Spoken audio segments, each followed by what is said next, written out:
있는 주일에 우리가 주님 앞에 예배드릴 수 있는 기쁨을 한 사람이라도 더 같이 누리기를 원하는 여기 모인 성도들이 되었으면 좋겠습니다. 우리가 주님께 예배드리니 나의 만족만이 아닌 주님께서 원하시고 또 주님께서 기뻐하시는 것이 무엇인지를 더 깨닫는 오늘의 주일 이 시간이 되었으면 좋겠습니다. 다 같이 찬양하며 예배를 시작하겠습니다.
이 세상의 죄악들이 많고 장명하는 몰랐구나.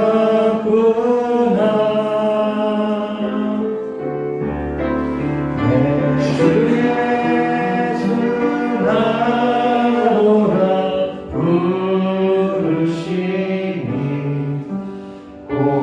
평안이 주리로라.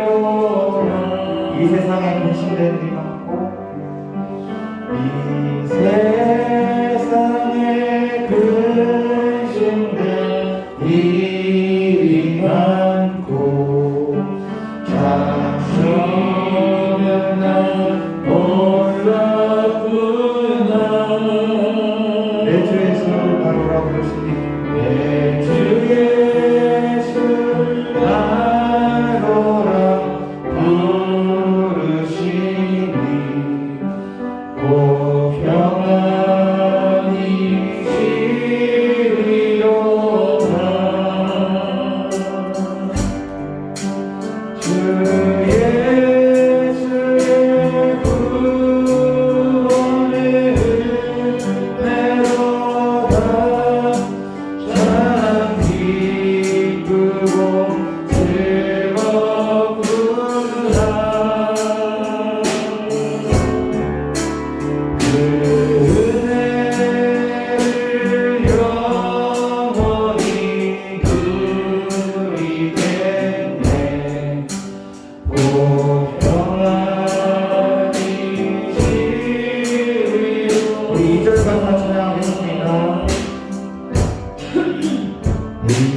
세상에 곤고한 일이 많고 참 쉬는 날 없었구나.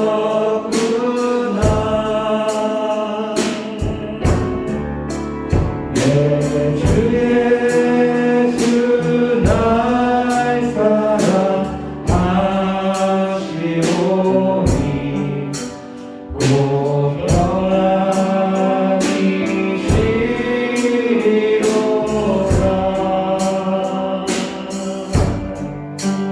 주 예수의 구원의 은혜로다. 참 기쁘고 즐겁구나.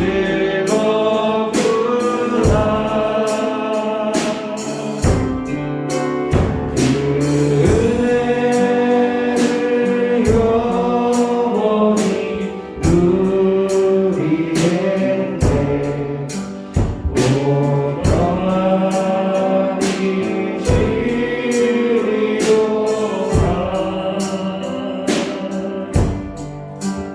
이 세상에 죄악된 일이 많고 참 죽을 일 쌓였구나.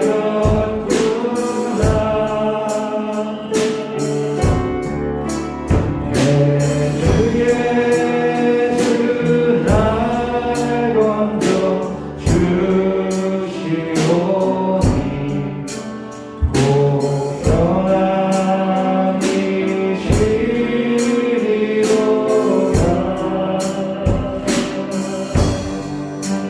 주 예수의 구원의 은혜로다. 참 기쁘고 즐겁구나.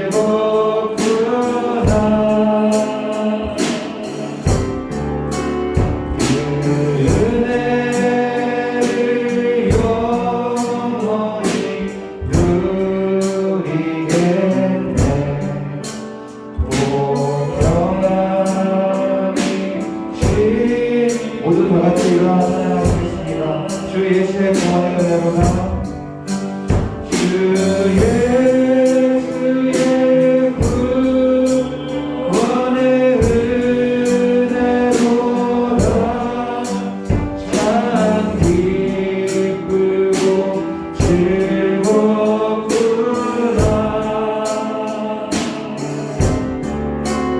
그 은혜를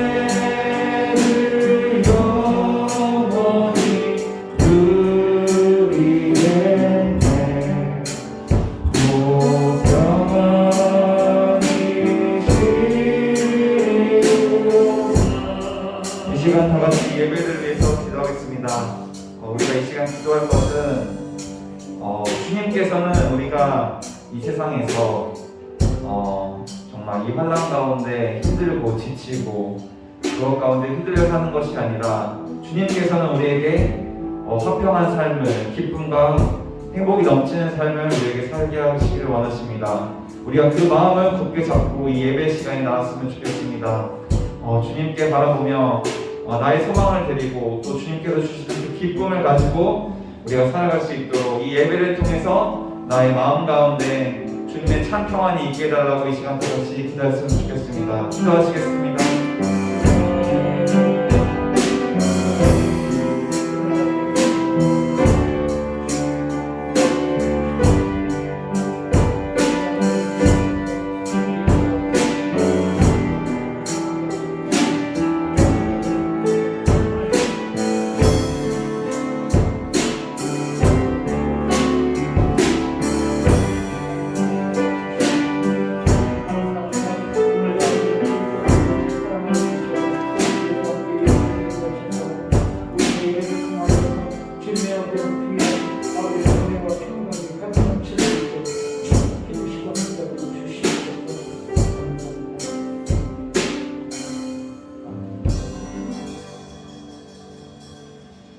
참 은혜가 많으신 아버지 하나님 감사합니다. 오늘도 우리에게 귀한 예배를 허락하여 주셔서 오늘도 세상 가운데 있지 않게 하시고 주님의 품에 안겨 아버지 하나님을 노래하며 찬양하며 그리고 말씀과 기도의 시간으로 주님을 만나게 하여 주신 것 참 감사합니다. 주님께서 오늘 우리를 불러주셨사오니 주님, 우리가 우리의 마음의 문을, 영혼의 문을 활짝 열고 주님을 영접할 때 주님께서 우리의 마음과 우리의 영혼과 우리의 삶과 우리 가정 가운데 그리고 이 예배 시간 가운데 임재하여 주셔서 아까부터 모든 것들을 묶임을 받고 떠나가게 하시고 이 시간 우리의 마음속에 주님께서 주시는 평강과 기쁨과 담대함과 견고함과 능력을 받아 승리하는 우리 모든 성도들 될 수 있도록 이 예배 가운데 임한 우리 모든 성도들 위해 축복 내려 주시옵소서. 한 주간 동안 우리의 삶을 바라보면 우리가 얼마나 연약했는지, 우리가 얼마나 흠이 많았었는지, 우리가 얼마나 죄악 가운데 있었는지 우리의 삶을 되돌아보게 됩니다. 우리는 연약합니다. 우리는 부족합니다. 하지만 오늘도 주님께서 우리를 사랑하여 주셔서 이곳에 우리를 부르셨사오니 이 시간 우리의 예배 가운데 주님을 온전히 의탁하며 주님을 온전히 바라보며 우리의 영혼을 모두 다 맡겨드릴 때 이 시간 주님께서 우리를 구원하여 주시고 거듭나게 하시고 그리고 또한 새롭게 우리를 변화시켜 주셔서 세상에 나아가 승리하는 우리 모든 권속들 될 수 있도록 이 예배를 통해서 축복 내려 주시옵소서. 한 영혼도 그냥 왔다가 되돌아가지 않게 하시고 주님의 만남으로 인하여서 주 안에 있는 참 소망을 발견하고 기쁨과 그리고 또한 주님께서 주시는 삶의 목적과 비전 가운데 승리하는 우리 모든 성도들 될 수 있도록 축복 내려 주시옵소서.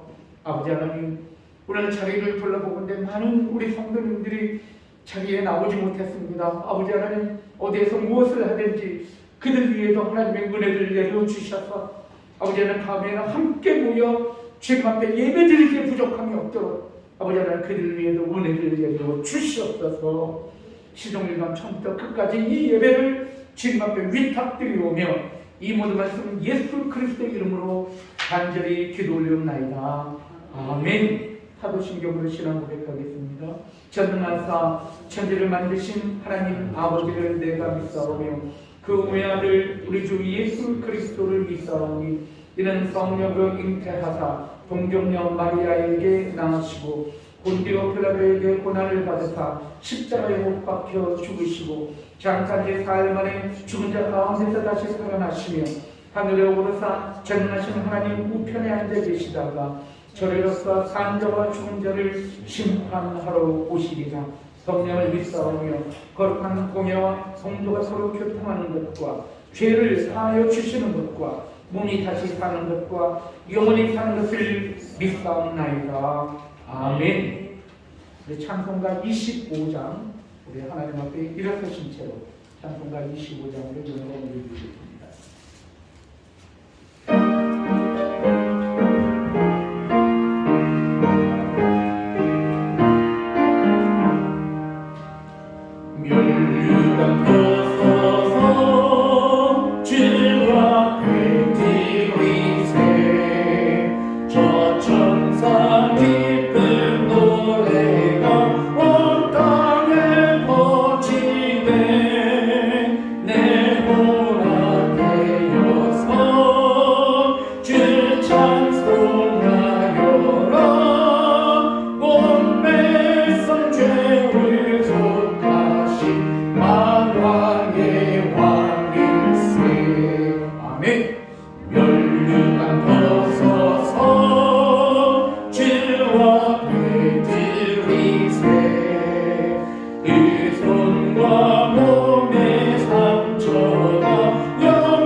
세상 전쟁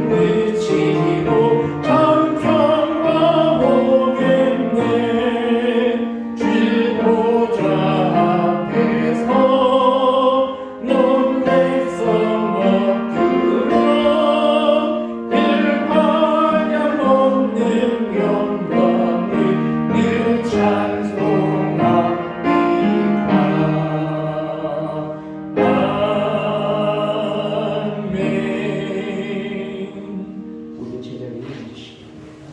오늘 이 예배를 위해서 김보혜 성도님 나오셔서 예배도 준비해 주시겠습니다.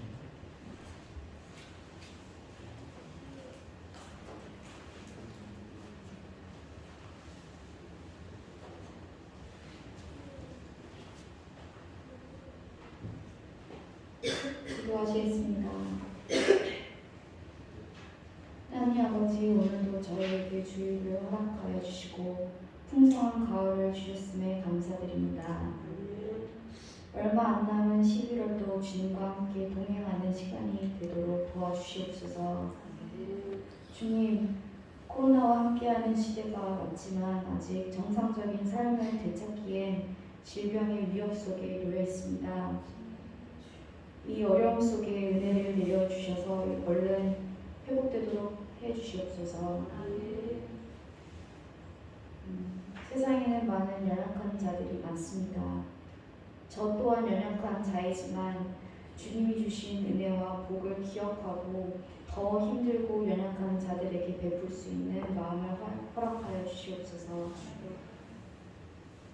오늘 말씀을 전하시는 목사님께 성령님이 함께 하셔서 말씀에 능력을 더하여 주시옵고 이 말씀을 통하여 말씀에 순종하는 삶을 사는 저희가 되기를 원합니다. 하나님 아버지, 저희 교회가 하나님을 기쁘시게 하는 교회가 되기를 원합니다. 매 주일마다 봉사하시고 헌신하시는 손길들을 축복하여 주시옵소서. 예배 마지막까지 함께해 주심을 믿습니다. 이 모든 말씀 예수님 이름으로 기도드립니다.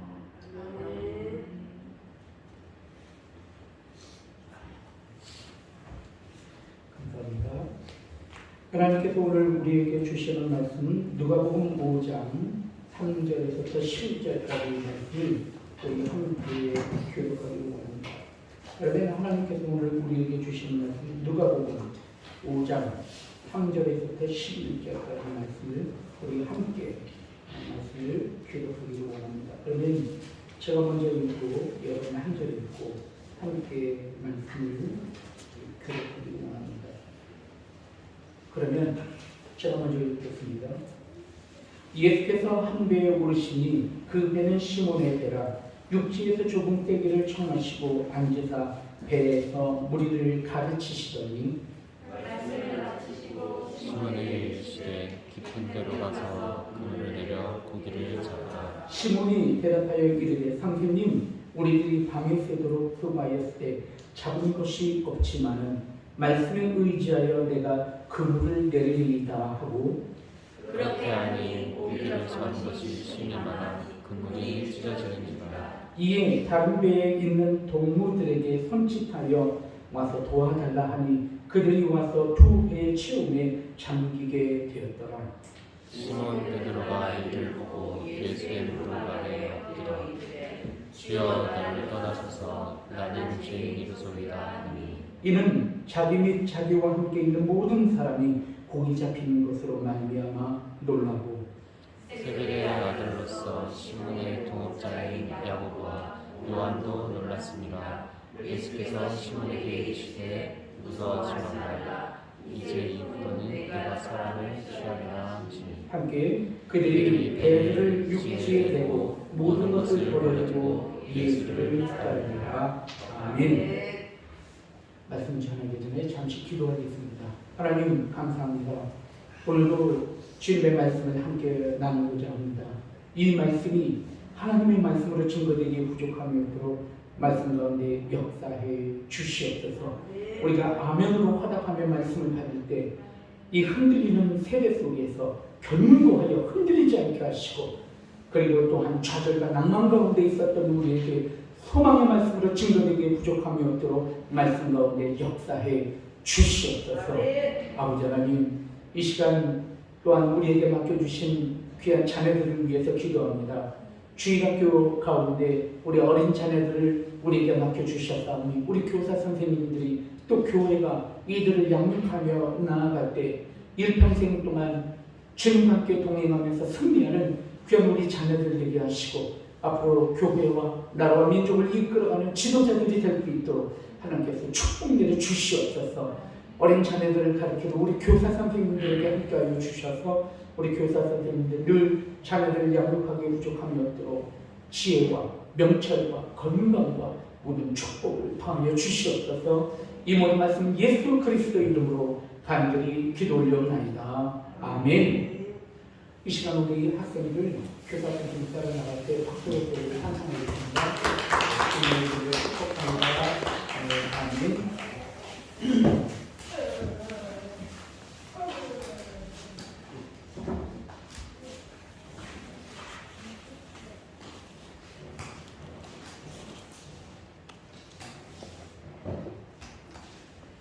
오늘도 주님의 은혜 가운데 승리하실 수 있는 여러분이 주님의 이름으로 축원합니다. 우리 앞뒤로 좌우 우리 인사 나누겠습니다. 인사 나누실 때 주님의 이름으로 축복합니다. 사랑합니다. 인사하겠습니다. 시작. 주의 이름으로 축복합니다. 사랑합니다. 아멘. 할렐루야. 오늘도 하나님의 은혜가 여러분 가운데 가득하기를 원합니다.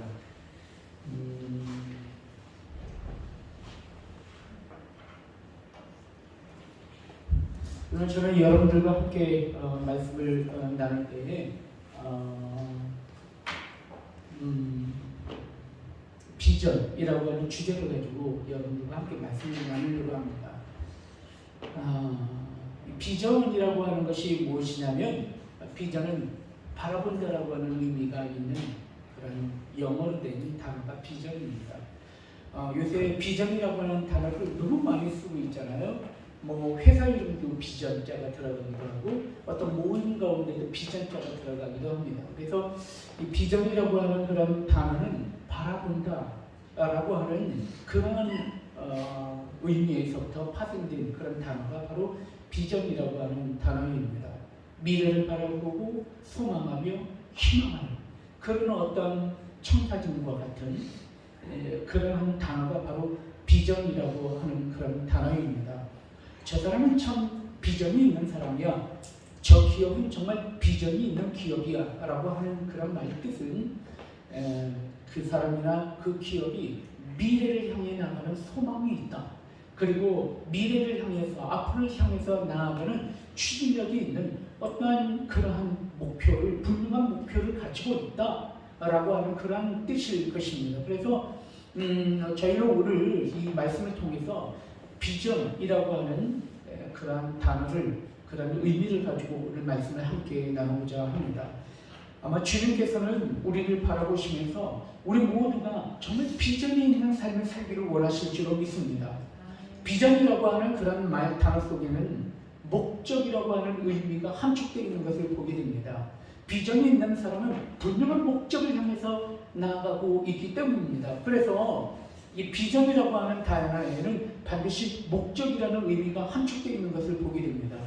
그리고 비전이라는 단어 속에서는 또한 사명이라고 하는 의미가 또한 내포되어 있는 것을 보게 됩니다. 비전이 있는 사람에게는 어떤 사명의식이 있다는 거예요.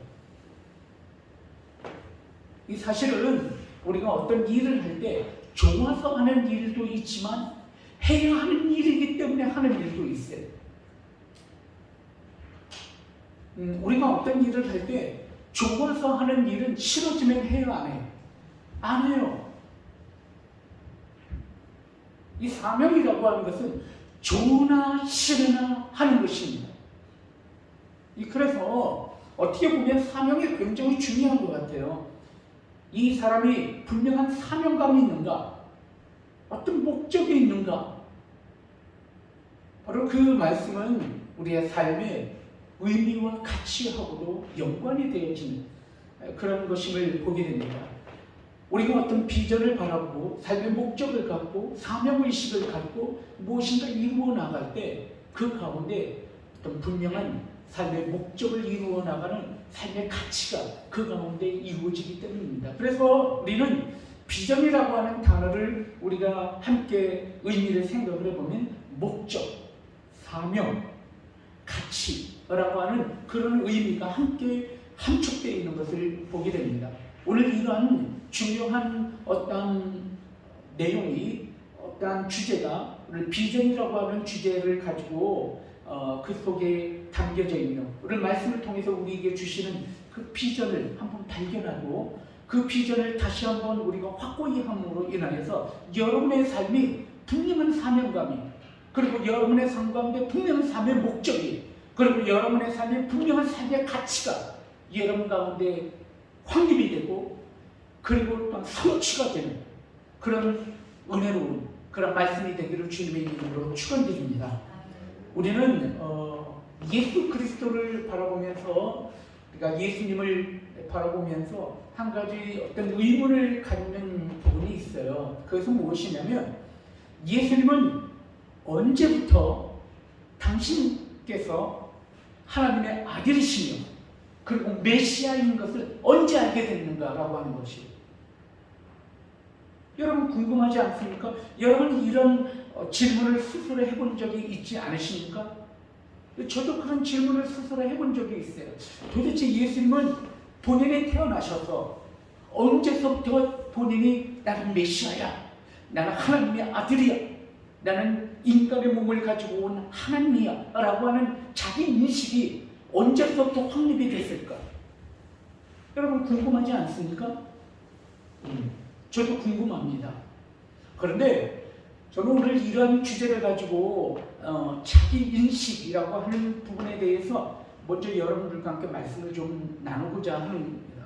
아까도 말씀드렸지만 오늘 저는 비전에 대해서 이야기를 나눈다고 했잖아요. 그런데 이 비전을 우리가 이야기하기 위해서는 반드시 밑바탕에 깔려야 하는 그러한 주제가 한 가지 더 있다는 거예요. 그것은 뭐냐면 자아인식이에요. 자아인식이 확고하지 않는 한 비전을 가질 수가 없어요. 내가 누구냐 하는 것을 알아야 한다는 것이에요. 나에 대한 인식이 분명하게 자아가 확고히 확립이 돼야, 그래야 삶의 목적도 분명한 것이고 사명도 분명한 것이고 자기 자신에 대한 삶의 의미와 가치도 확고해지기 때문에 그런 것입니다.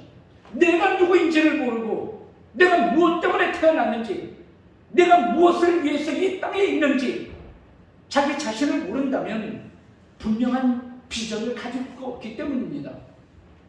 예수 그리스도를 바라보면서 우리는 그런 의문을 갖게 되는 거예요. 예수 그리스도, 그분의 자아인식은 언제부터 이루어졌을까? 라고 하는 그러한 의문입니다.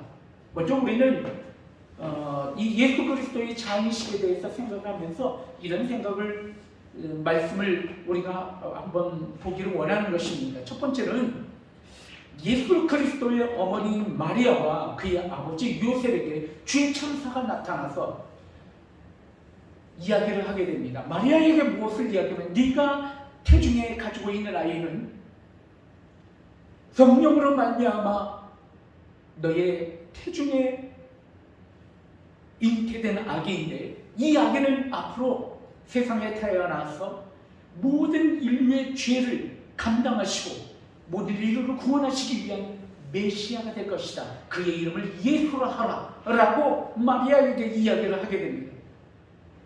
그리고 또한 요셉에게 뭐라고 이야기를 하냐면 두려워하지 말라는 거예요. 너의 아내 마리아 데리고 오기를 두려워하지 말라는 거예요. 그는 성령으로 잉태된 아기이며, 그리고 그는 온 인류를 위하여 구원하기 위하여 이 땅에 온 메시아라고 하는 사실을 이 마리아와 요셉에게 주의 천사가 이야기해 주었다는 것입니다. 이 예수 그리스도를 양육하면서 그의 어머니 마리아와 그의 아비 요셉은 어떤 생각을 가졌을까요? 예수 그리스도를 바라보면서 주의 천사가 자기 자신에게 이야기했었던 그런 메시지를, 그런 계시를 가지고 이 아이를 대하며 이 아이를 양육했을 거라는 거예요. 그리고 언젠가는 이 아이에게 그런 이야기를 했을 거예요. 너가 잉태되었을 때 주의 천사가 이런 이야기를 해줬다라고 이야기했을 것입니다. 이 예수 그리스도는 어린 유년 시절에 그 이야기를 들으면서 자랐다는 것입니다. 하지만 성경 말씀의 어느 곳에도 예수 그리스도께서 어린 시절에 하늘을 날아다니고 예수 그리스도께서 어린 유년 시절에 기적을 행했거나 그랬다라고 하는 말씀이 어디에도 존재하고 어디에도 발견되고 있지 않다는 사실에 오히려 이렇게 이야기합니다. 예수 그리스도는 일본부처럼 평범한 아이처럼 하나님과 사람들에게 더 사랑스러워 가셨더라 라고 이야기하고 있다는 거예요. 그냥 평범한 아이처럼 잘 성장하는 것이 석가모니가 이 땅에 태어날 때 천상천하 유아 독존이라고 외치면서 태어났대요. 어미배 속에서 딱 나면서 천상천하 유아 독존 하면서 태어났다는 거예요. 그 이야기는 뭐냐면 하늘 아래 땅 위에 오직 유일하게 나는 존귀하다 라고 외치면서 태어났다. 뭐 그렇게 이야기를 합니다. 그것이 사실인지 아닌지 간에 어쨌든 무엇을 이야기하고 싶은 것이는 예수 그리스도는 그러지 않으셨다는 거예요. 다만 우리가 한 가지 알 수 있는 것은 예수 그리스도가 12살이 되던 때에 그의 친척과 그의 아비와 어미와 함께 예루살렘 성전에 들어가시게 되었어요. 예루살렘 성전에 가시게 되었는데 이 예루살렘 성전에서 예수 그리스도께 홀로 넘겨지셨어요. 많은 친척과 아비와 어미가 그냥 고향 땅으로 돌아가게 된 거예요. 왜 애를 내버려두고 돌아가? 그럴 수 있었어요. 왜냐하면 그 당시에는 아이를 양육하는 데 있어서 어미와 아비가 홀로 양육하는 것이 아니라 공동 집단체였다는 거예요. 할아버지, 할머니, 고자로 친조 할아버니, 뭐 외삼촌 무슨 해가지고 그냥 그룹인 거예요, 그룹. 그래서 한 아기가 어떻게 되는 거예요? 그 모든 부족, 그 모든 씨족 단위에 그 친척 안에서 자라고 성장한 거예요. 그래서 같이 있으려니 누구 외삼촌과 같이 있든지 누가 같이 있으려니 한 거예요. 그래서 나사렛에서 예루살렘까지 어떻게 하는 거예요? 예배드리기 위해서, 제사를 드리기 위해서, 절기를 지키기 위해서 가면 수십 명이, 한 70, 80명이나 되는 가족 단위로 그룹으로 몰려갔던 거예요. 무슨 얘기인지 아시겠죠? 그래서 거의 다 왔는데 오는 동안에 며칠씩, 몇 날씩 텐트로 이동하면서 왔는데 어느 텐트에 있겠지. 내 텐트에는 없어도 어느 외삼촌 텐트에 있겠지, 뭐 작은 아빠 텐트에 있겠지, 그렇게 생각한 거예요. 그리고 왔는데 보니까 어린 예수 그리스도가 없는 것입니다. 그것을 발견하고 난 다음에 다시 성전에 예루살렘 성전으로 돌아왔어요. 돌아왔더니 예수 그리스도께서 그 안에 있었던 말하자면 서기관이나 이 성경학자들과 함께 대화를 나누고 있었다는 거예요.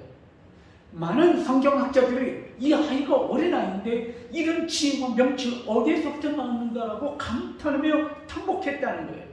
그런 이야기가 성경 말씀에 나오는 것을 보게 됩니다. 우리는 그것을 보면서 무엇을 알게 되냐면 예수 그리스도께서 하나님께서 주신 지혜로 말미암아 총명했다라고 하는 그런 사실은 우리가 예견해 볼 수는 있습니다. 하지만 그 외에 다른 어떤 곳에도 예수 그리스도께서 무슨 하늘을 날려다녔다든지 무슨 예수 그리스도께서 뭐 죽은 자를 뭐 고치겠다는 그런 대목이 없다는 거예요.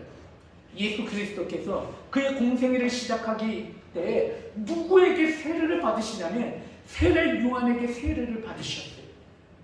세례 요한에게 세례를 받을 때 하늘의 문이 열리고 비둘기와 같은 성령이 예수 그리스도에게 임할 때 하늘에서 소리가 들렸어요. 어떤 소리가 들렸냐면 이는 내 사랑하는 나의 아들이다. 이 자의 말을 들으라 라고 하는 그런 음성이 예수 그리스도와 그리고 많은 사람들에게 들렸다라고 하는 성경의 기록이 있는 것을 보게 됩니다. 예수 그리스도는 세례를 받을 때 그 하나님의 음성을 들으면서 자기 자신이 정말로 하나님께서 이 땅을 구원하시기 위해 메시아로 자기를 부르셨다는 사실을 그때 아마 자기 인식이 더 분명해지고 확고해졌을 거예요. 여러분, 오늘 이 성경 말씀은 누가복음 5장입니다. 하지만 누가복음 4장 말씀에 보면은 몇 가지 성경 말씀이 나오고 있는데 첫 번째는 예수 그리스도께서 사단의 시험을 받으셨다라고 하는 부분이 있어요. 예수 그리스도께서 온 일을 구원하시기 위하여 자기 자신의 공생애를 시작하기 전에 반드시 거쳤었던 관문이 있었는데 그것은 사단의 시험을 받았다는 거예요. 여러분 빛을 어떻게 증명하십니까? 빛을 어떻게 증명하십니까? 빛 가운데 빛을 증명할 수 있습니까? 빛이 빛이라고 여겨진 것은 어둠이 있을 때 우리가 빛을 아는 거예요. 여러분, 예수 그리스도께서 사단에게 시험을 받으심으로 말미암아 그가 진정한 이 땅을 구원하시는 메시아며 하나님의 아들이 분명하게 드러났다는 것이에요. 예수 그리스도께서 40일 동안 광야에서 시험을 받으실 때 사단이 그에게 나타나서 이야기를 합니다. 너는 하나님의 아들이 아니냐? 이 돌을 향해서 떡에 있게 할 수 있는 자가 아니냐? 너는 하나님의 아들이 아니냐? 이 성전에서 뛰어내린다 하더라도 너가 다치지 않을 것을 내가 아니. 네가 능력 있는 자를 보여주라. 내가 너에게 천하의 모든 영광을 너에게 주리니 나에게 절을 하라 라고 이야기를 했을 때 예수 그리스도께서 말씀으로 모든 시험을 물리치시는 것을 보게 됩니다. 그리고 비로소 그가 예수 그리스도께서 당신께서 하나님의 아들이심을 확고하게 인식하면서 그리고 그의 공생애를 시작하시는 것을 보게 됩니다. 여러분, 우리는 한 가지 알 수 있는 것이 이런 부분들을 우리는 발견하게 되는 것이 무엇이냐면 우리는 고난과 환난을 피해요. 우리는 고난과 환난을 싫어합니다. 좋아하지 않죠. 그러나 오늘 성경 말씀을 보면 고난과 환난을 통해서 빛이 분명히 드러난다는 거예요. 우리의 삶 속에서는 고난과 환난이 때로는 있어요. 하지만 그 고난과 환난을 통해서 진실이 무엇인지, 진정한 나의 삶의 자아의 본질이 무엇인지, 나의 비전이 무엇인지, 내가 무엇을 위해서 살아가야 하는지, 그것에 대한 분명한 인식이 오히려 환난과 고난과 역경과 어려움을 통해서 더 분명하게 드러난다는 사실입니다. 사랑하는 성도 여러분, 오늘 이 누가복음 5장 말씀을 여러분들과 읽었지만 누가복음 4장에는 또 한 가지 사건이 나오는데 그것은 예수 그리스도께서 자기의 고향 땅 나사렛에서 배척받은 그런 장면이 또 나오고 있는 것을 보게 됩니다. 예수 그리스도께서 모든 시험을 이기시고 그리고 당신의 공생의 사역을 세례 요한에게 세례를 받으시고 이는 내 사랑하는 아들이다 라고 하는 선포함을 받고 난 다음에 그리고 그의 공생애를 시작을 하셨는데 어디 땅으로 돌아오게 되면 나사렛으로 돌아왔어요. 나사렛은 예수 그리스도의 고향입니다. 돌아왔는데 많은 사람들이 이렇게 이야기합니다. 저는 요셉의 아들이 아니냐, 요셉은 우리와 함께 있는 목수 아니냐, 저 목수의 아들 아니냐 라고 이야기하면서 예수 그리스도를 배척하셨어요. 예수 그리스도께서 고향 땅에서 배척받으심으로 인하여서 예수 그리스도는 어디를 향해서 나아가시게 되냐면 나사렛 고향 땅이 아닌 갈릴리 가버나움과 그리고 유다와 사마리아와 모든 땅으로 가셔서 복음을 증거하시게 됩니다. 그리고 그의 모든 고향 친척 모든 지인들이 자기 자신을 배척함으로 말미암아 예수 그리스도께서 누구를 향해서 나아가시게 되냐면 가난한 자들, 소외된 자들, 병든 자들을 돌아보게 됩니다. 그리고 그 많은 사람들이 누구에게 다가오게 되면 예수 그리스도에게 다가오고 있는 것을 성경 말씀을 통해서 우리는 보게 되는 것입니다. 즉 다시 말해서 고향 땅에서 배척받으셨기 때문에 예수 그리스도께서 가난한 자들과 소외된 자들과 그리고 병든 자들을 돌아보시게 되었다는 거예요. 예수 그리스도께서 이 땅에 오신 이유가 무엇입니까? 그것은 주님께서 스스로 말씀하셔요. 나는 의인을 위하여 온 것이 아니라 죄인을 위하여 왔다. 나는 건강한 자를 위하여 온 것이 아니라 연약한 자를 위하여 왔다. 나는 부유한 자를 위하여 온 것이 아니라 가난한 자들을 위하여 왔다 라고 말씀하십니다. 사랑하는 성도 여러분, 그러면 오늘 한번 좀 생각을 해봅시다. 누가 가난한 자입니까? 누가 연약한 자입니까? 누가 죄인입니까? 여러분, 우리는 생각할 때 부자가 따로 있고 가난한 자가 따로 있다고 생각을 합니다. 그러나 우리가 조금만 생각해보면 그렇지 않은 것을 보게 됩니다. 1억 가진 사람은 10억 가진 사람 앞에서 가난한 자입니다. 10억을 가진 자는 100억을 가진 자 앞에서 가난한 자입니다. 100억을 가진 자는 1조 원을 가지고 있는 사람 앞에서 가난한 자랍니다.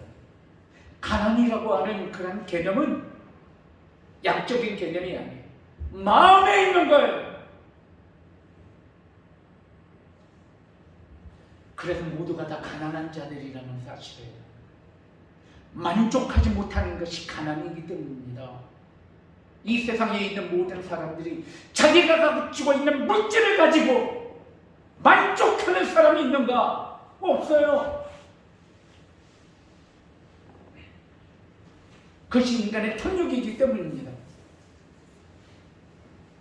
그래서 성경 말씀을 통해서 우리 모두가 다 가난한 자들이라는 거예요. 자, 우리 생각을 해봅시다.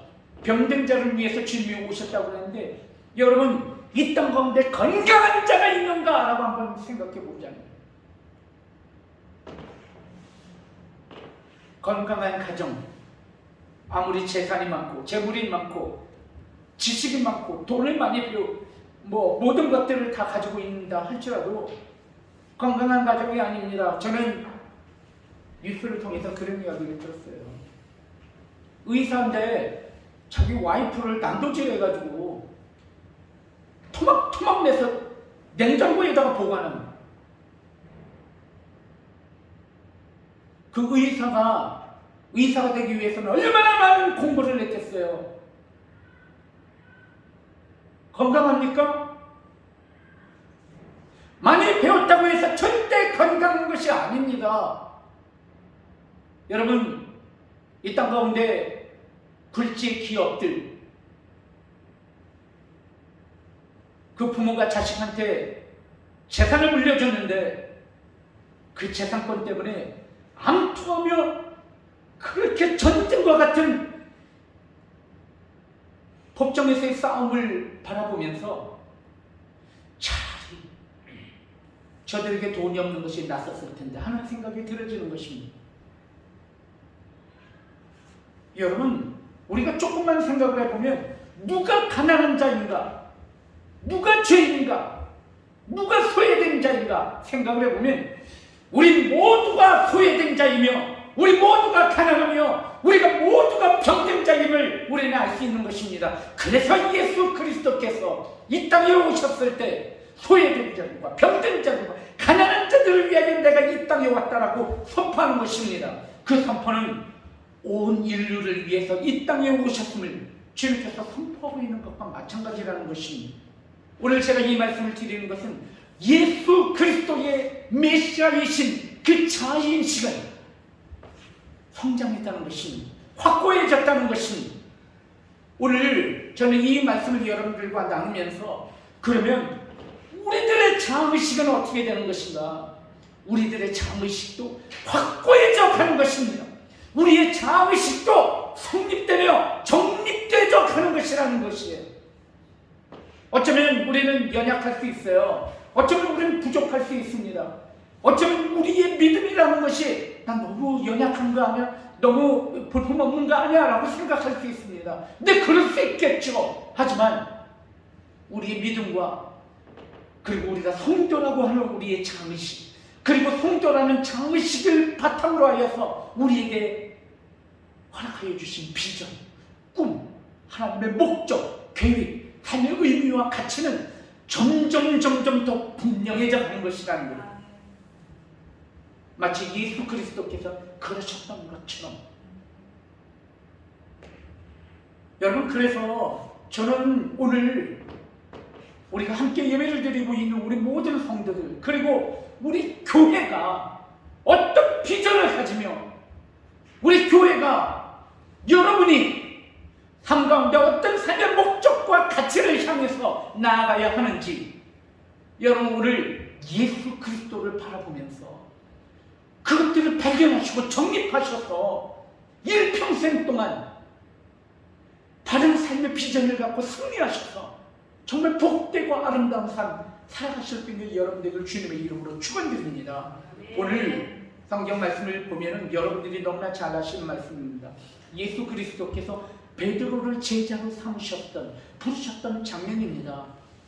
이 베드로가 어부인 것은 다 아시죠? 베드로가 이 갈릴리 해변에서 고기를 잡는 어부로서 성장했습니다. 아마 중년 정도 나이가 됐었던 것 같아요. 예수 그리스도께서 이제 많은 사람들이 병든 자와 연약한 자, 그 자들을 예수 그리스도에게 막 찾아왔어요. 아까도 말씀드렸지만 예수 그리스도가 배척받음으로 인하여서 많은 사람들의 병을 고쳐주고 가난한 자들을 돌보고 계셨는데 그 소문이 파다하게 퍼짐으로 인해서 소외되고 병든 자들, 그리고 연약한 자들, 가난한 자들이 다 예수 그리스도에게 몰려왔습니다. 예수 그리스도께서 아침이 되었는데 아침부터 몰려온 거예요. 바로 그때 베드로는 무엇을 하고 있었냐면 밤이 새도록 고기를 잡으려고 그물을 내렸는데 한 마리도 잡지 못한 거예요. 낭만과 좌절감 가운데서 이제 새벽이 동이 터서 아침에 그물을 걷어서 이제 그물을 손질하고 있었던 거예요. 파장한 거지요. 근데 예수님께서 많은 무리들이 몰려오는 것을 보시고 말씀을 전하다가 더 이상 설 곳이 없어서 어디로 올라가게 되면 한 배 위에 올라갔습니다. 배 위에 올라가니까 더 이상 오지 못하는 것이죠. 그래서 배 위에서 말씀을 전하셨어요. 말씀을 다 전하시고 난 다음에 보니까 베드로가, 그 배의 주인이었던 베드로가 그 앞에 있는 것을 보게 됩니다. 예수 그리스도께서 베드로에게 말씀하십니다. 깊은 데로 가서 그물을 던지라라고 말씀하게 되십니다. 이 베드로는 잔뼈가 굵은 사람이에요. 어디에서? 바닷가에서. 누구보다도 고기가 언제 잡히는지 잘 아는 사람이에요. 이미 동이 터오르면 고기가 잡히지 않는다는 걸 너무나 잘 알고 있습니다.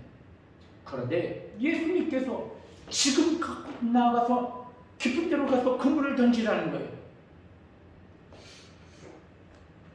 이 베드로가 생각을 좀 했겠죠. 하지만 예수 그리스도를 바라보면서 그를 신뢰하는 마음이 생겨서 주님께서 말씀하시니 내가 갑니다 라고 정말 배를 끌고 가서 그물을 던졌습니다. 그물을 던졌더니 두 배가 잠길 정도로 많은 물고기를 잡게 됩니다. 그리고 다시 돌아오게 됩니다. 그리고 베드로가 예수 그리스도 앞에 무릎을 꿇습니다.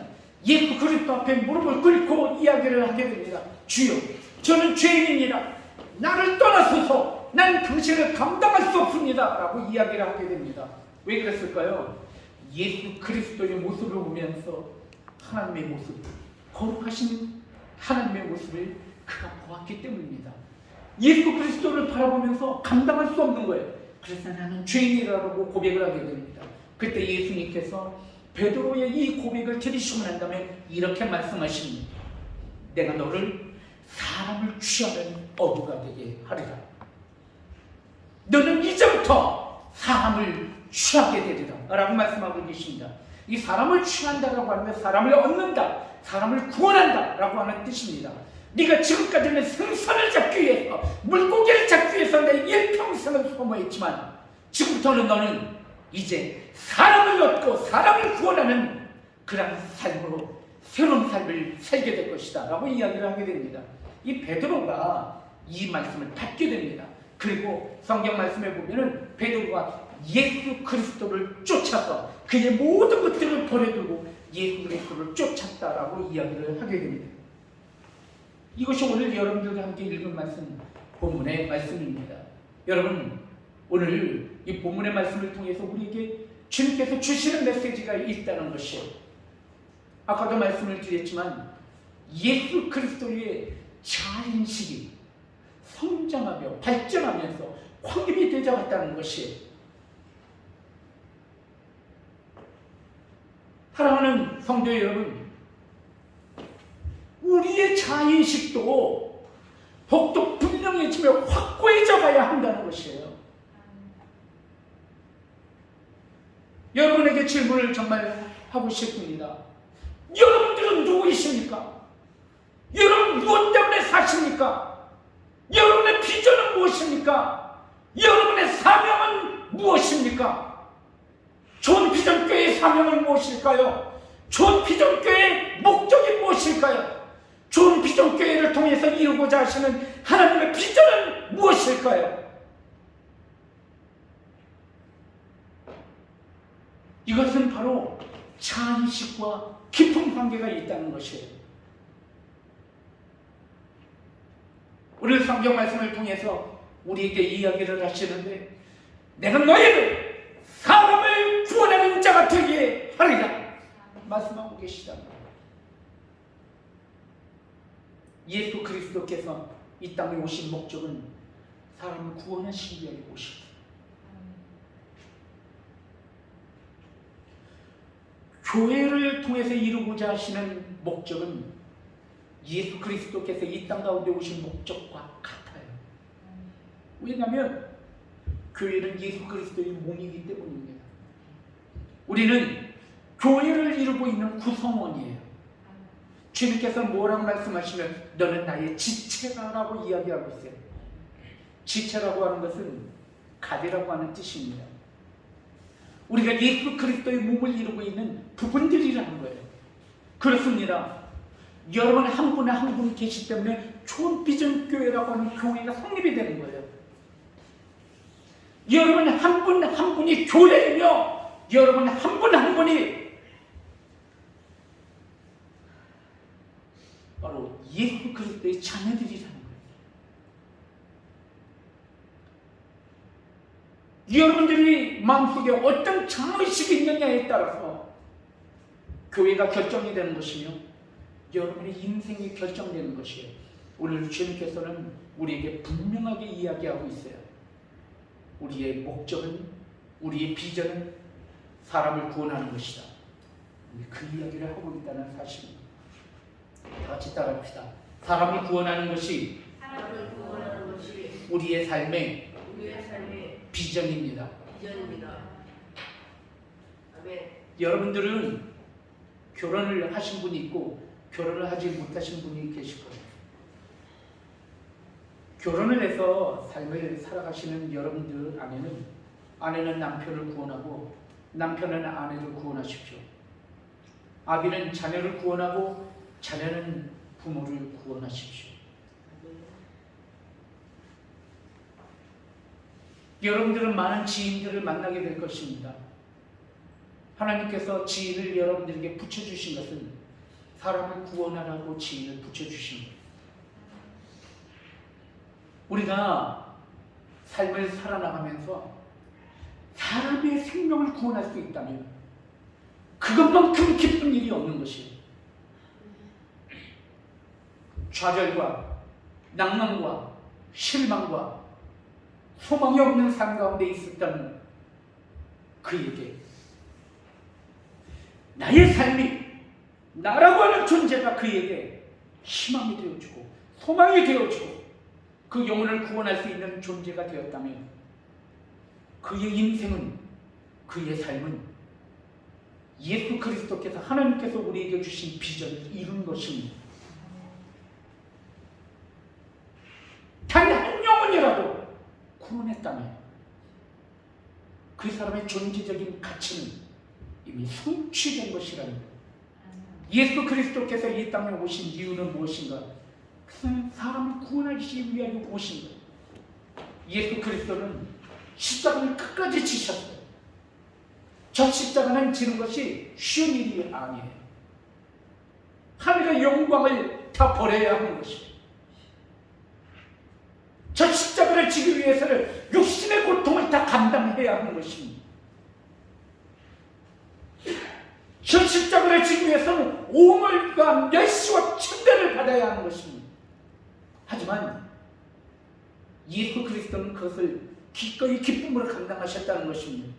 왜 그런지 아세요? 여러분을 구원하신다는 기쁨 때문에, 그 기쁨이 너무 크기 때문에 기꺼이 그것을 감당하셨다는 것입니다. 사랑하는 성도 여러분, 여러분의 삶이, 여러분의 존재가 누군가에게 그런 의미가 있다면, 누군가에게 그런 기쁨이라면 기뻐하십시오. 하늘의 상급이 클 겁니다. 오늘 성경 말씀을 통해서 우리에게 이야기하시는 것이, 사랑하는 성도 여러분, 오늘 저는 이 말씀을 여러분들과 함께 말씀을 나누면서 성도는 예수 그리스도와 같은 비전을 품는다는 것입니다. 예수 그리스도께서, 하나님께서 이 땅에 오셔서 가지셨던 비전은 죽어가는 많은 영혼들을 구원하는 비전입니다. 여러분, 그 비전은 우리에게 주신 비전이기도 합니다. 그 비전은 교회에게 주신 비전이기도 합니다. 예수 그리스도의 삶을 한번 바라봅시다. 예수 그리스도께서 성공하셨을까요? 인간의 잣대, 인간의 기준으로 봤을 때의 성공을 이야기하는 것입니다. 우리가 성공하면 일단 서울대학은 나와야 합니다. 예수 그리스도께서 서울대학 나오셨습니까? 예수 그리스도께서 박사이십니까? 우리가 성공하면 재산은 약 한 10조 원 정도는 있어야 성공이라고 할 수 있어요. 자, 한번 묻습니다. 예수 그리스도께서 10조 원이 있으셨나요? 우리가 생각할 때, 우리가 성공했다라고 하면 많은 사람들로부터 존경을 받을 때 성공이라고 하는데, 예수 그리스도께서 많은 사람들에게 존경과 사랑을 받으셨습니까? 예수 그리스도는 십자가에 못 박힘받아 처참하게 돌아가셨어요. 예수 그리스도를 바라보는 기준이 세상에 바라보는 기준으로 볼 때 과연 정말 성공했냐는 것이에요. 아닙니다. 그렇지 않습니다.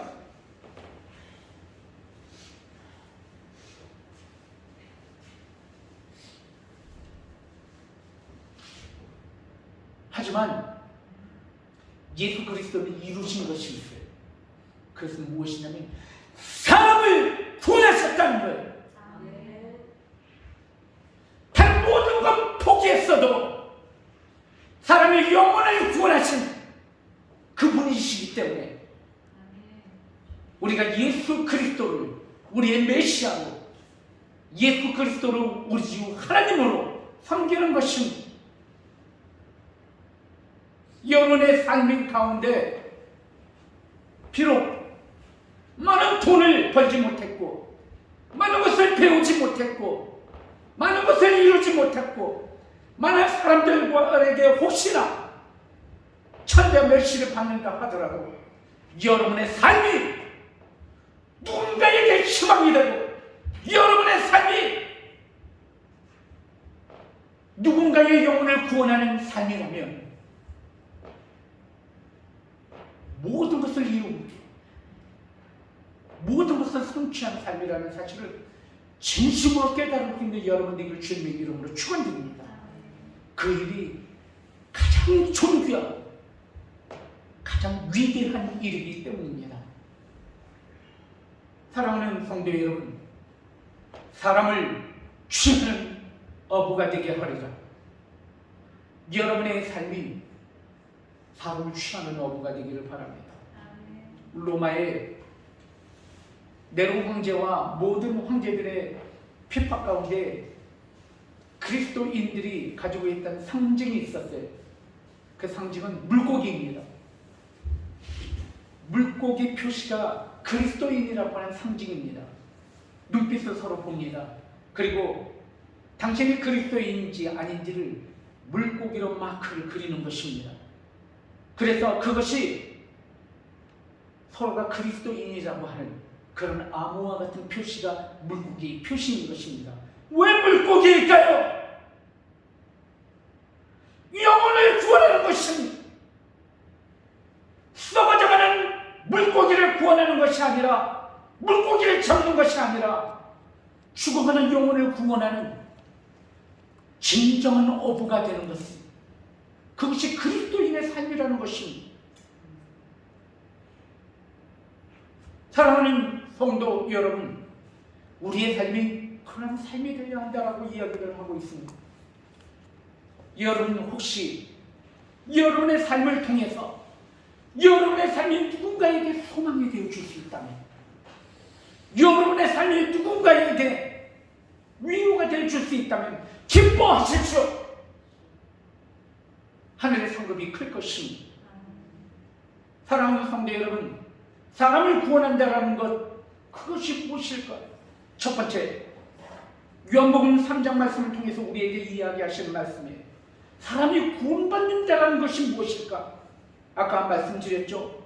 사람을 구원하는 자가 되게 하리라. 그럼 구원이 무엇인가? 첫 번째입니다. 구원이라는 무엇이냐면 하나님을 알게 하는 것입니다. 하나님을 모르던 자들이 하나님을 알게 하는 것이 구원하는 것이에요. 두 번째, 심판받지 않게 하는 것입니다. 이 땅 가운데 있는 모든 사람은 죄로 말미암아 영원한 지옥의 불 가운데 심판받게 돼 있어요. 이 땅 가운데 살아가는 우리의 80이라고 하는 삶은 금방 딱 지나갑니다.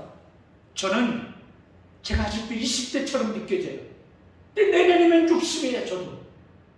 너 언제 이렇게 나이를 많이 먹었는지 모르겠어요. 순식간에 후딱 갑니다.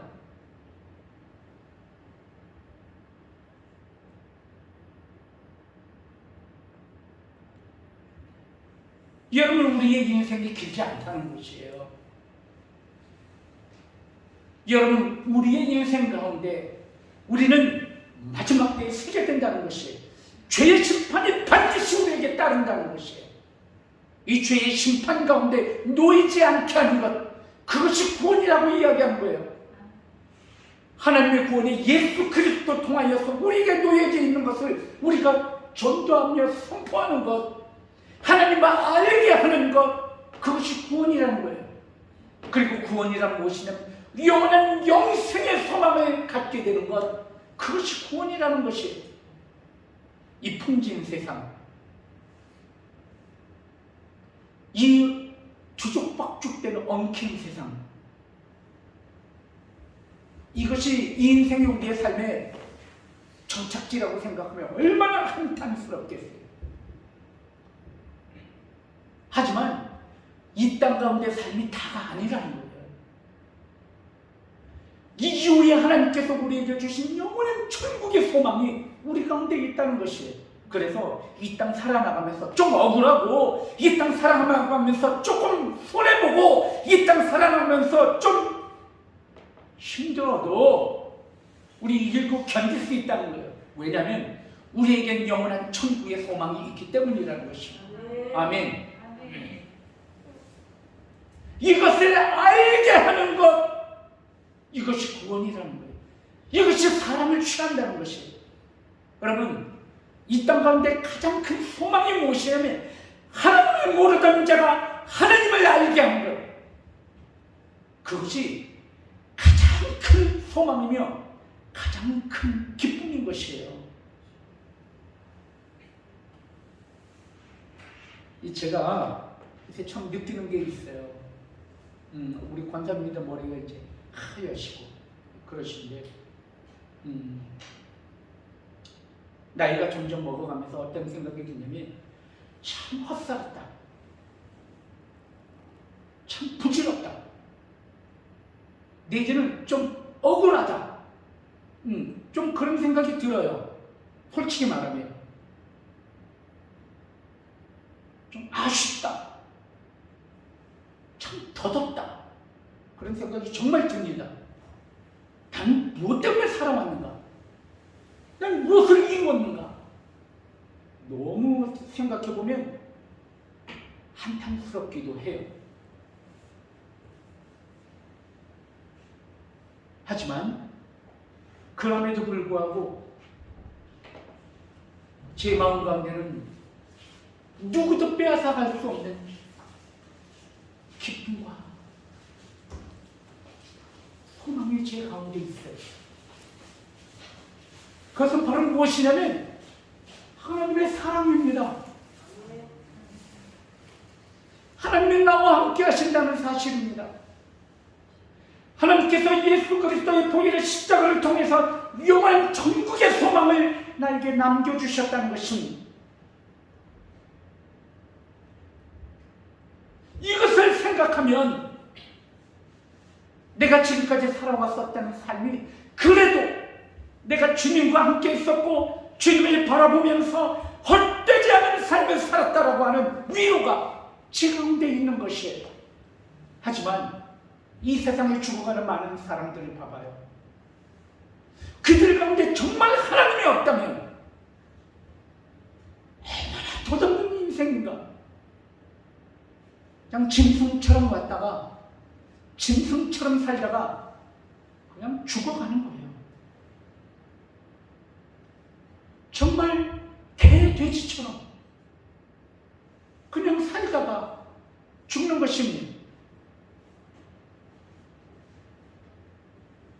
여러분,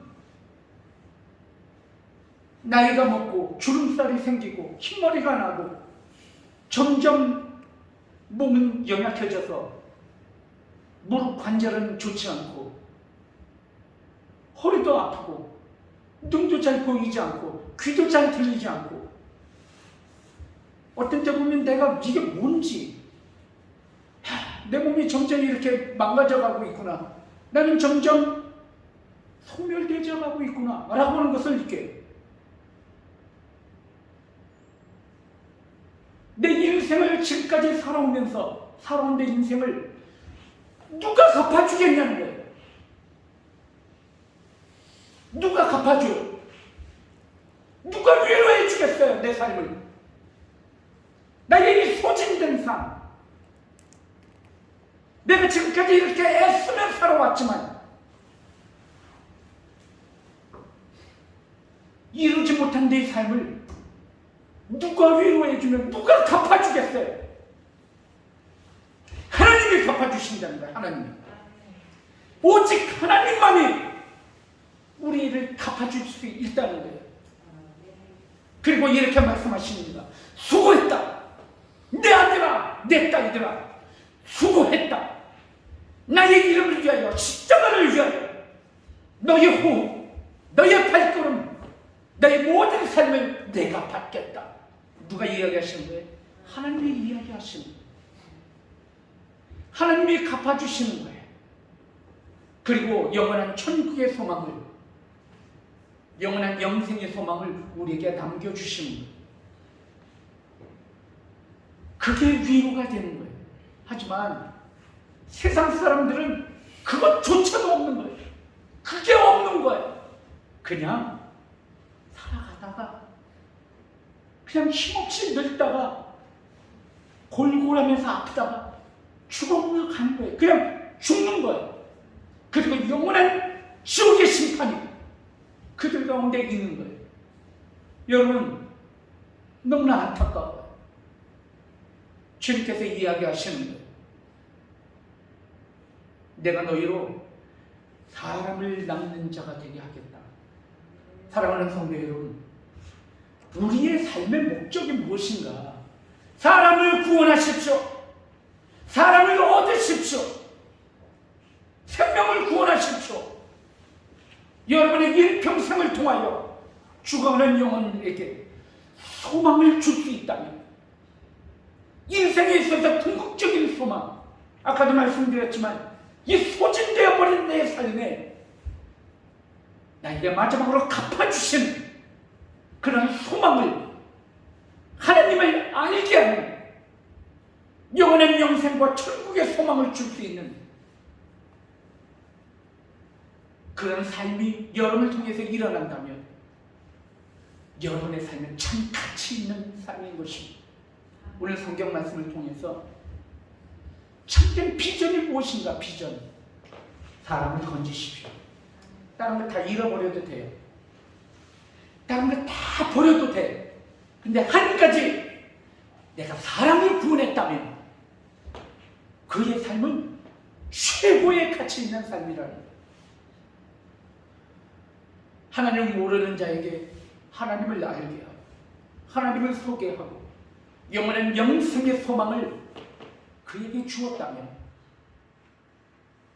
여러분의 삶이 최고의 가치 있는 삶이라는 것을 깨달으시고, 오늘도 이 예배가 끝나고 여러분들 각 가정으로, 직장으로 다 돌아가실 거예요. 돌아가실 때 일 밑에 사람 놓지 말고 일 위에 사람을 두십시오. 사람을 얻으십시오. 사람을 구원하십시오. 그래서 사람을 낚는 어부가 되게 하리라 주님의 말씀을 이루시면서 승리하실 수 있는 여러분 되기를 바랍니다. 그리고 우리 교회가 그런 교회가 되기를 원합니다. 기도하시겠습니다. 우리 함께 기도하실 때 하나님 주신 말씀 감사합니다. 사람을 구원하며 사람을 얻게 하여 주시옵소서. 예수 그리스도께서 이 땅에 오신 목적을 우리가 함께 이루는 저희들 되게 하여 주시옵소서. 내 삶이 누군가에게 소망이 되며 구원의 방주가 되기를 원합니다. 하나님, 이 일을 감당할 수 있도록 저에게 힘을 주시고 지혜와 능력을 더하여 주시옵소서. 이 시간 주여 한번 외치시고 결단의 기도를 올려드리겠습니다. 주여,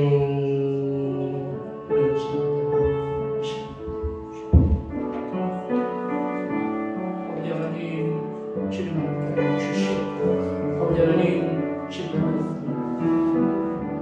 우리나라 된 신입회관, 우리나라 된 여러분 하시고 모든 우리의 분명한 삶의 목적과 비전으로 바라보는 저희를 주시옵소서. 아버지 하나님, 다 이뤘어도 아버지 하나님 사람을 구원했다면 우리에게 아버지 찬송과 희망을 주었다면 아버지 우리의 삶이 얼마나 가치 있는 삶인지 말씀 통해서 함께 나눴습니다. 아버지 하나님, 나의 삶을 받아주시옵소서. 나의 삶을 통해서 오직 하나님의 영광을 드러내고 예수 그리스도의 삶이 내 안에 일어날 수 있도록 하나님 함께하여 주시옵소서. 감사합니다. 오늘도 나와 함께 하시는 하나님 말씀을 우리에게 허락해 주신 주를 감사드립니다. 아버지 하나님, 영혼을 보호하는 삶, 아버지 하나님, 사람을 낚는 삶으로 승리하는 우리 교회, 우리 모든 성도들 되고 있도록 축복 내려주시고 함께하여 주시옵소서. 이 모든 말씀은 예수 그리스도의 이름으로 간절히 기도드립니다. 아멘. 주님 주신 말씀 붙잡고 결단하며 기도하여 싸우는 사람을 취하며 사람을 구원하는 삶, 비전을 이루는 삶 될 수 있도록 축복 내려주시옵소서. 이 모든 말씀은 예수 그리스도의 이름으로 기도 올려옵나이다. 아멘. 찬송가 440장 부르시면서 준비하신 예배로 하나님 앞에 올려드립니다.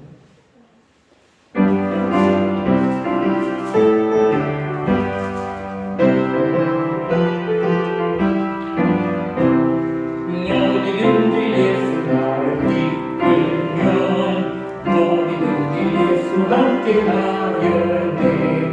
예수 함께 다녀가면 나롭고 예수님과 동행하면 더 어디를 가든지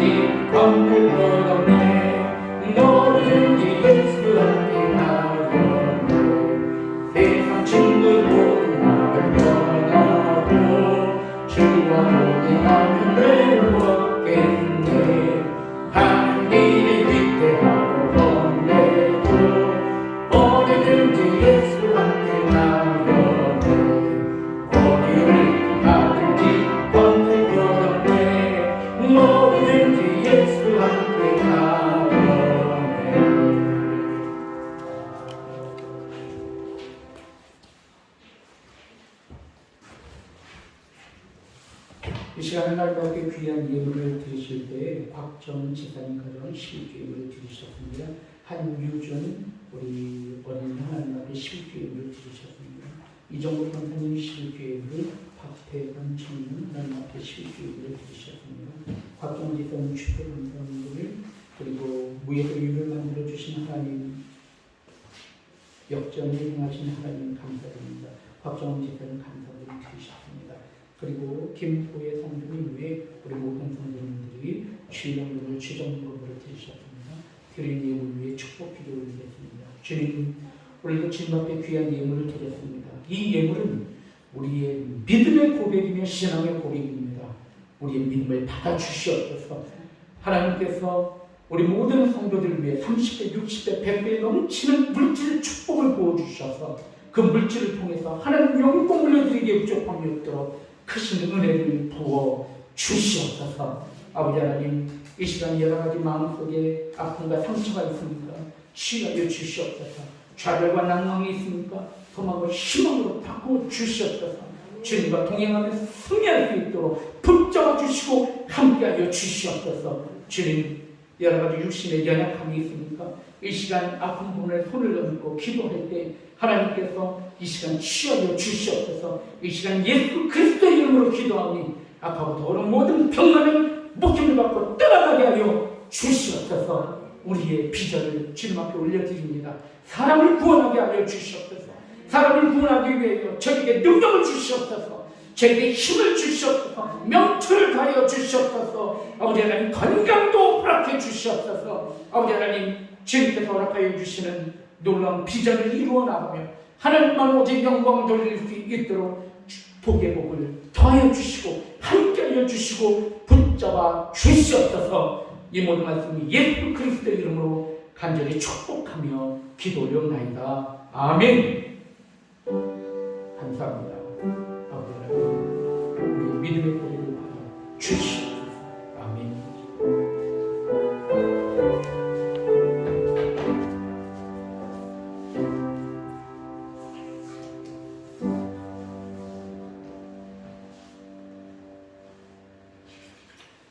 광고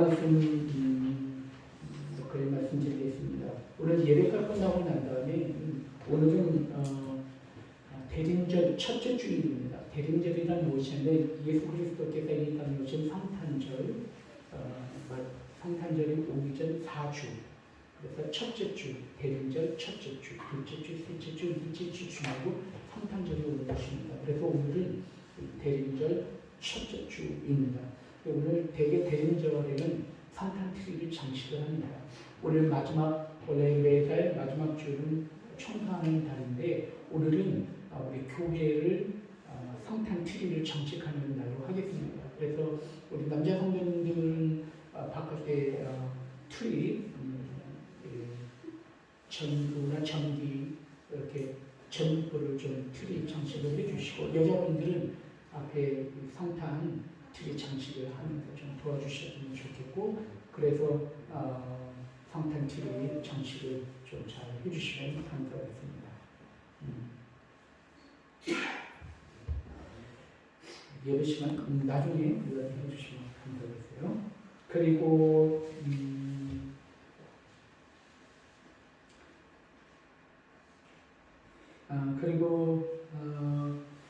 12월 달이 이제 다음 주부터는 이제 12월 달이 시작이 되는데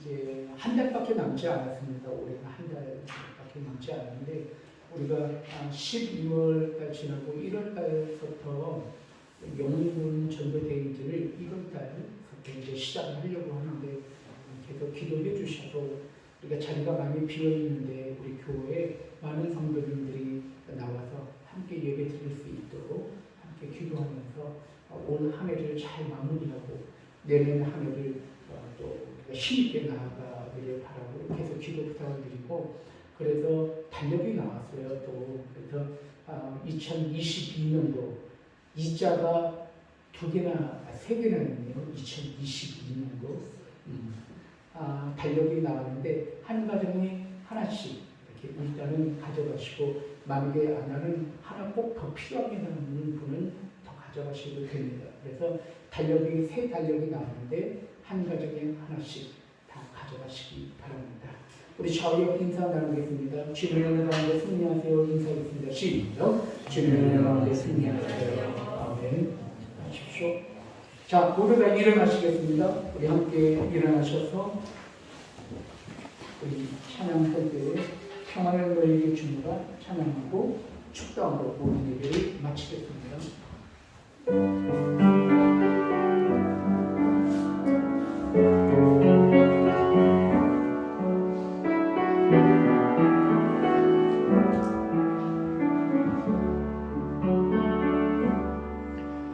평안을 너에게 주노라 세상이 죽을 수는 없는 세상이 갈 수도 없는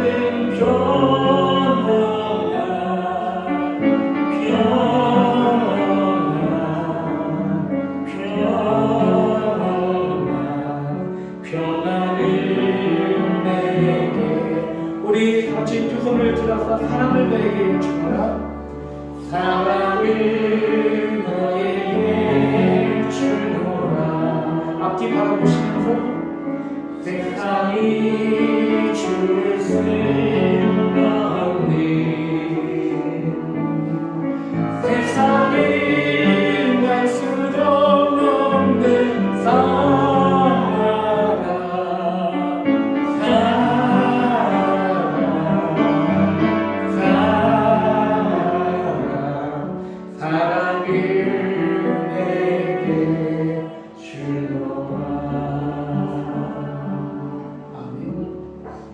이제는 우리 주 예수 그리스도의 은혜와 아버지 하나님의 무한하신 사랑과 성령님의 역사하시고 교통하심이 오늘 말씀 따라서 주님께서 허락하여 주시는 사람을 구원하는 비전을 향하여 또 나아가며 또 성취하기를 또 고대하는 우리 모든 성도들 머리 위에 그 가정과 직장과 기업과 자녀 위에 이제부터 영원히 있을지어다. 아멘.